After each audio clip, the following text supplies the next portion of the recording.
모닝타임즈 시간입니다. 뉴욕 증시는 혼조세로 거래를 마쳤고요. 오늘은 중요한 실적 중 하나였던 소매 업체들의 실적이 발표되는 날이었습니다. 월마트 그리고 홈디포의 실적이 돋보였는데요. 다만 종목별로만 좀 작용을 하고 지수 전체에 영향을 주지 못한 데는 이유가 좀 숨어 있겠죠. 시장에는 지금 두 가지 시나리오가 좀 팽팽합니다. 오늘의 시장처럼 조금 방향성이 뚜렷하지 않을 때 앞으로 상승에 좀 베팅을 해야 될지 아니면 또 다른 하락을 대비해야 할지 결정을 좀 내려야겠죠. 자세한 분석들 오늘도 들어보겠습니다. 토마토 투자클럽의 최완재 전문가님 함께합니다. 전문가님 안녕하세요. 안녕하십니까. 네, 오늘 시장 특징 어떤 것들이 있었을까요? 네, 월마트, 홈디포가 호실적을 발표하면서 다우는 상승했고 나스닥은 하락하면서 전체적으로 혼조로 마감을 했는데요. 다우는 0.7% 상승, 나스닥은 0.2% 하락, S&P 500은 0.2% 상승했습니다. 강세 종목을 보면은 타겟과 홈디포가 4% 상승했고요. 여행업종도 강세를 나타냈는데 카니발이 4.5% 상승했고 로얄 캐리비안 크루즈가 4% 상승했습니다. 그다음에 2차 전지 업체인 솔리드 파워가 4% 상승했고 우주항공업체인 에어로제트 홀딩스가 4.2% 상승했습니다. 그 다음에 신재생 에너지 업체인 쇼울스 테크놀로지가 5% 상승했고 워너브라더스가 4.3% 상승, 할리데이비슨이 3.5% 상승했습니다. 월마트가 5.1% 상승했는데요. 컨센서스 상회하는 실적을 발표하면서 강세를 나타냈습니다. 매출하고 주당 순이익이 모두 컨센서스를 상회했습니다.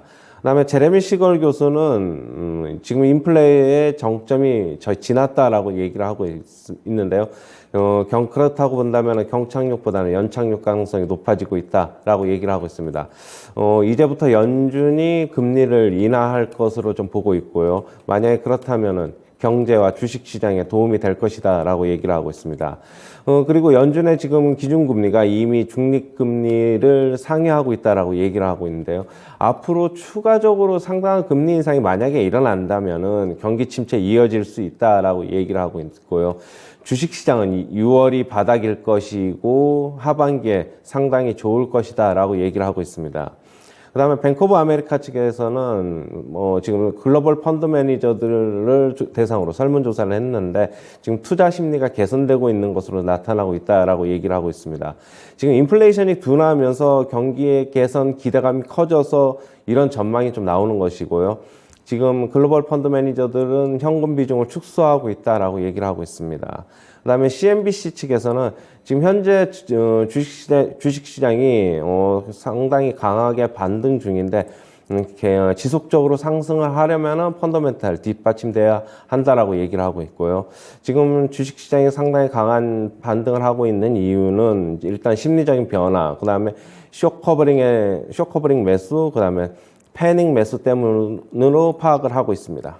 네, 이렇게 시장과 종목에 대한 멘트들을 몇 가지 추려서 들어봤습니다. 일단 월마트랑 홈디포 실적이 좀 나왔는데 좀 어떻게 보셨나요? 일단 월마트 같은 경우에는 지금 컨센서스 상회하는 실적 발표했는데 7월에 이미 가이던스, 즉 전망치를 상당 부분 하향 조정했기 때문에 네. 그거에 충족하는 그 기준으로 지금 들어온 것 같아요. 네. 그리고 재고 할인 행사를 한 덕분에 조금 실적이 좋아진 것으로 보고 있고요. 하지만 어제도 이제 재고 부분을 좀 봐야 된다고 말씀을 드렸는데 네. 2분기 재고는 전년 대비 지금 25% 증가하고 있습니다. 증가했습니다. 네. 지금 역시 뭐 재고 할인 행사와 이런 것으로 일시적으로 지금 강한 실적이 아니라 눈높이가 낮아졌기 때문에 7월에 전망치를 하향 조정했기 때문에 일단 컨센서스 안에 들어오는 실적을 발표한 것으로 보고 있어요. 네, 그렇군요. 재고 증가 폭이 줄어들긴 했는데 재고가 여전히 좀 증가 추세에 있어가지고 사실 좋은 실적이다, 굉장히 아주 서프라이즈 실적이다 이렇게 보긴 좀 어렵거든요. 그럼 결국에는 소비가 현재 좋아지고 있다 이렇게 보기는 좀 어려운가요? 그렇죠. 저도 그냥 그렇게 보고 있고요. 일단은 식어가는 과정에서 네. 좀 떨이라고 하죠. 할인 행사를 좀 많이 한 것으로 때문에 좀 실적이 괜찮았던 것으로 보고 있어요. 그렇군요. 이번 종목별로 월마트라든지 홈디포가 오르기는 해가지고 좀 이렇게 생각을 하시는 분들이 많으실 것 같은데 자세한 내용들을 조금 파헤쳐 본다면 소비가 그렇게 좋아지지는 않았다 이런 부분을 유의해서 좀 들어보셔야 될 것 같습니다. 그리고 유가가 좀 지속적으로 하락을 하고 있는데 이런 부분들이 혹시 다른 소비를 좀 늘려주는 여력이 되지는 않을까요? 그렇죠. 그런 얘기도 있는데요. 당연히 유가가 하락하면서 거기에 쓸 돈을 이제 다른 데 쓸 수 있으니까 네. 뭐 좀 그거는 긍정적으로 좀 봐야 될 것으로 보고 있어요. 네. 지금 뭐 유가가 계속적으로 하락을 해서 어제도 뭐 한 3% 중반대 WTI 기준으로 하락을 했는데요. 네. 일단은 어느 정도 이제 뭐 상품 가격이 이제 둔화되고 하락을 하면서 소비에 어떤 영향을 미칠지는 3분기 뭐 4분기 좀 봐야 될 것으로 보고 있습니다. 네, 시간을 좀 두고 지켜보는 게 필요할 것 같습니다. 그리고 이제 경기 침체에 관련된 여러 멘트들 여전히 나오고 있는데, 제레미 시걸 교수가 이제 올해 경착륙까지는 좀 아닐 거라고 봤는데, 어떻게 좀 낙관론인가요? 그렇죠. 낙관론인데요. 네. 일단 제레미 시걸 교수는 뭐 대표적인 좀 낙관론자죠. 낙관론자인데, 네. 일단은 뭐 인플레이션이 둔화되고 있고, 뭐 그거는 이제 인플레이션이 정점을 찍은 것으로 자기는 보고 있고요. 그거는 이제 뭐 월가도 그렇고 이제 전체적으로 그런 것으로 보고 있습니다. 하지만 하락의 속도가 이제 좀 문제가 될 것으로 보고 있고요. 일단은 제레미 시골 교수 같은 경우에는 인플레이션이 정점을 지났기 때문에 이제 경착륙보다는 연착륙이 되지 않을까 그렇게 보고 있고요. 이미 주식시장에서는 이미 그걸 반영하고 있는 것으로 보고 있어요. 저는 일단 올해 굉장히 어떻게 보면은 상반기까지는 뭐 경착륙의 위험이 높아졌지만은 뭐 시간이 지나면서 뭐 어떻게 보면은 좀 연착륙 가능성이 높아지면서 그렇다고 본다면 주식시장은 어느 정도 낙폭을 만회하는 게 당연하지 않나 그렇게 보고 있습니다. 네, 이미 시장에서 조금 반영이 되고 있는 이런 멘트였던 것 같습니다. 그리고 주택 착공 건수가 감소한 것으로 좀 집계가 됐는데, 이런 수치는 어떻게 봐야 될까요? 역시 계속되는 공격적인 금리 인상, 긴축 정책으로 주택 경기도 이제 식어가고 있는 것으로 보고 있어요. 뭐 제레미 시걸 교수도 주택 경기가 지금 식어가고 있다, 뭐 긍정적이다, 뭐 이렇게 얘기를 한 만큼 지금 계속 금리가 모기지로는 금리가 높아지면은 당연히 뭐 주택 가격에는 뭐 영향을 받을 수밖에 없을 것으로 보고 있습니다. 네, 그렇군요. 금리에 대한 후행적인 그런 지표들로도 해석을 해주셨고, 그리고 뱅크 오브 아메리카 측에서 이제 글로벌 펀드 매니저들의 투자 심리가 개선되고 있다. 이건 어떤 의미인가요? 일단 경기 전망이 여기서도 이제 얘기하는 거는 인플레이션이 지금 둔화되고 있기 때문에 정점을 지난 것으로 보고 있기 때문에 이제 펀드 매니저들 같은 경우에는 이제 현금 비중을 경기가 개선될 것이라는 전망이 있으니까 당연히 현금 비중을 축소하고 있다. 뭐 이렇게 보고 있어요. 지금 그리고 시장도 상승하고 있고 그렇게 본다면은 펀드 매니저들은 지금 주식을 좀 현금 비중을 그동안에 좀 많이 늘려놨는데 그 돈으로 주식을 사고 있는 것이 아닌가 그렇게 보고 있습니다. 최근에 조금 그런 해석들이 나오더라고요. 이제 하락장 속에서 갖고 있던 현금들을 많이 풀어가지고 사들이고 있기 때문에 오르는 것이다. 이런 해석들도 있는 것 같은데, 그럼 이런 부분들이 좀 단기적인가요? 어떻게 봐야 될까요? 일단은 뭐 지금 6월 초서부터 지금 계속적으로 안도 랠리가 지금 나오고 있죠. 나오고 있는데 일단 상승은 뭐 지금 오늘 같은 경우에도 다우 상승, S&P 500도 상승했고 나스닥 같은 거 하락했는데 일단 상승폭이 현저히 좀 줄어드는 것은 분명한 것 같아요. 뭐 추가적으로 뭐 상승이 좀 나오더라도 고점에서 차익 실현 물량이 상당 부분 좀 나오지 않을까 그렇게 보고 있고요. 그렇다고 해서 뭐 지금 바로 급락으로 밑으로 갈 것 같지도 않습니다. 일단은 어느 정도의 물량 소화 과정 좀 거치면서 하락폭이 어느 정도 나오는지를 좀 봐야 될 것으로 보고 있어요. 네, 살짝 쉬어갈 수 있다는 이야기까지 함께 좀 들려주셨습니다. 그리고 CNBC 측에서 보니까 증시 상승이 펀더멘털이 좀 뒷받침이 돼야 된다고 얘기를 했는데, 현재는 그럼 뒷받침되고 있지 않나요? 그렇죠. 일단은 뭐 어떻게 보면은 통화 긴축, 그 긴축 정책이 공격적으로 지금 나오고 있어가지고 경제적이가 지금 일단은 아직까지는 뭐 바로 크게 꺾인다는 신호는 아직 없지만은.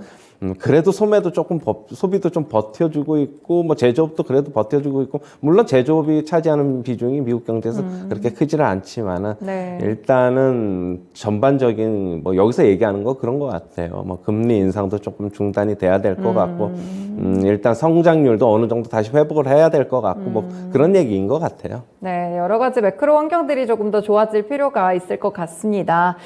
그리고 이제 외신에서도 소개를 했는데, 인플레 감축법 이야기를 잠깐 해볼 해볼게요. 이 조 바이든 대통령이 이제 드디어 서명을 했는데 일단 첫 번째로 이 한국산 전기차의 경우에 보조금에서 좀 제외가 되면 그럼 자동차 종목들한테는 악재인가요? 그렇죠. 그 얘기는 이제 이미 한 일주일 전서부터 나왔던 네, 얘기입니다. 한국산 자동차는 이제 혜택을 못 받을 것이어서 결국에는 미국 업체들에게만 수혜가 돌아가는 게 아닌가, 네. 아니면은 미국의 대규모 공장을 가지고 있는 업체들만 이제 수혜를 보는 게 아닌가, 지금 그런 건데, 일단은 조금 어느 정도 영향은 있을 것이라고 저는 보고 있어요. 네.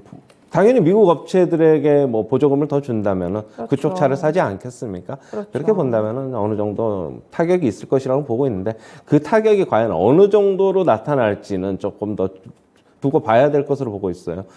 일단은 모재 같은 경우에도 상반기에 현대차 그룹이 글로벌 판매량 3위에 올랐다는 소식이었는데, 작년도에는 5위였죠. 그렇다고 본다면은 현대차가 전기차 부분에서 상당한 경쟁력을 가지고 있는 것으로 보고 있어요. 네. 근데 과연 보조금을 어느 정도로 집행을 하면서 만약에 현대차보다 다른 미국 차를 살 수 있는 그런 가격 메리트가 어느 정도 나타날지를 좀 지켜봐야 될 것으로 보고 있어요. 네, 자동차 종목들에 대한 영향은 조금 더 봐야겠네요. 그렇다면 이 인플레 감축법에 대한 수혜주들도 좀 궁금한데, 뭐 최근에 많이 반영이 되긴 했어요. 신재생 에너지나 뭐 2차 전지나 어디 쪽이 좀 수혜주로 돌아갈까요? 일단은 뭐 신재생 에너지 같은 경우에는 주가에 대부분 다 반영이 돼 있다고 봐요, 저는. 네. 유가도 계속적으로 하락을 하고 있고, 만약에 유가가 하락이 좀 멈춘다면은 다시 상승 모멘텀이 좀 있을 것으로도 보고 있지만은, 지금 유가가 하락하는 과정에서 더 이상의 상승은 어떻게 보면 좀 힘들지 않을까, 그렇게 보고 있고, 2차 전지 쪽은 일단은 뭐 우리나라 업체들 같은 경우에는 일부 좀 수혜가 있을 것으로 보고 있어요. LG 에너지 솔루션 같은 경우 미국의 대규모 공장도 가지고 있고, 네. SK 이노베이션도 당연히 마찬가지고요. 네. 삼성 SDI도 유럽의 헝가리 쪽에 공장이 뭐 대규모로 있지만은 어느 정도 일정 부분 수혜가 돌아가지 않을까, 그렇게는 보고 있습니다. 하지만 그렇게 생각하는 것만큼 큰 폭의 수혜는 뭐 어느 정도는 기대하는 것만큼은 아니지 않을까, 그렇게 보고 있어요. 네, 그렇군요. 좀 제한적인 수혜가 예상이 됩니다. 그리고 이미 반영이 된 종목들도 꽤나 많거든요. 신고가 경신한 종목들도 있고, 인플레 감축법에 대한 이런 영향력은 조금 더 시장 보시면서 확인을 해보셔야 될 것 같습니다. 네, 어제 뭐 반도체 종목들로 해서 국내 시장이 상승세를 유지하기는 했어요. 뭐 강하지는 않았는데, 오늘은 좀 어떻게 보세요? 이제 반도체 종목이 이제 그동안에 이제 지수가 상승했는데 반대로 빠지면서 좀 불안했지만은, 네. 반도체 쪽으로 어제 순환매가 좀 들어오면서 지수가 하락할 것을 좀 막아줬다라고 좀 볼 수 있죠. 네. 조금 더 이런 거는 조금 있을 수는 있어요. 좀 뭐 하루 이틀, 뭐 2, 3일 정도 좀 이틀 정도는 좀 더 갈 수는 있는데, 우리나라 증시 같은 경우에도 어제도 이제 말씀드렸는데, 더 이상 뭐 추가로 강한 상승은 좀 기대하기는 힘들 것 같아요. 그렇다고 본다면은 뭐 지금 어제 외국인들 같은 경우도 장 막판에는 조금 이제 순매수로 돌아서기는 했지만, 공격적인 매수는 이제 들어오지 않고 있다. 가격 메리트는 어느 정도 일정 부분 끝난 것 같다라고 보고 있고요. 종목별로 순환매는 조금 될 수 있지만은 일단 지수상으로는 조심해야 된다, 그렇게 보고 있습니다. 네. 좀 안 오른 종목들 위주로 순환매 차례가 좀 돌아올 수는 있지만 지수의 강한 상승을 기다리기는 어렵다라는 말씀을 주셨네요. 증권가에서 사실 낙관론이 여전히 좀 많이 나오고는 있거든요. 조금 시각을 길게 넓혔을 때 뭐 올해 2,790까지도 보고 있거든요. 이런 시각 어떻게 보세요?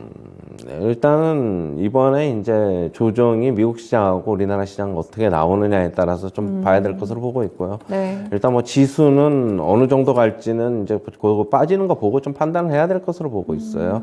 뭐 제레미 시걸 교수 같은 경우에도 하반기에 미국 시장 강한 랠리를 예상한다라고 지금 얘기를 하고 있고요. 하고 있지만은 이미 상당 부분 그런 기대감이 먼저 좀 땡겨서 반영된 것이 아닌가, 저는 또 그렇게도 보고 있어요. 네네. 그 만약에 이번에 이제 어느 정도 이제 또 조정 과정을 거치면은, 조정 과정을 거친 후에 이제 상승이 나온다면은, 제가 말씀드렸는데 중간 선거 전후까지이지 않을까. 뭐 하반기에 상승할 거를 미리 땡겨 놓은 게 아닌가, 좀 그렇게는 보고 있습니다. 뭐 기대감이 너무 강하면 강할수록, 하반기에 대한 기대감이 강하면 강할수록 어떻게 본다면은 조금 실망감도 있을 수 있지 않을까 그렇게 보고 있어요. 네, 그렇군요. 회복 강도가 좀 지금 최근에 좀 세게 나오다 보니까 11월 전후에 상승할 걸 지금 상승하는 게 아닌가 이런 의견도 함께 좀 주셨습니다. 네, 오늘 말씀은 여기까지 들어보겠습니다. 고맙습니다. 네, 감사합니다. 네, 이렇게 눈치 게임이 좀 벌어지고 있는 시장입니다. 더 오를 것도 같은데 뛰어들기는 쉽지가 않거든요. 지수가 강하기는 좀 어려울 것이다. 강한 상승보다는 종목들을 잘 봐야 된다. 이런 전략들 전해드렸으니까 참고해보시면 좋을 것 같습니다. 현지 시간으로 17일에 FOMC 의사록 발표도 있으니까 놓치지 마시길 바랄게요. 지금까지 모닝타임즈 시간이었습니다.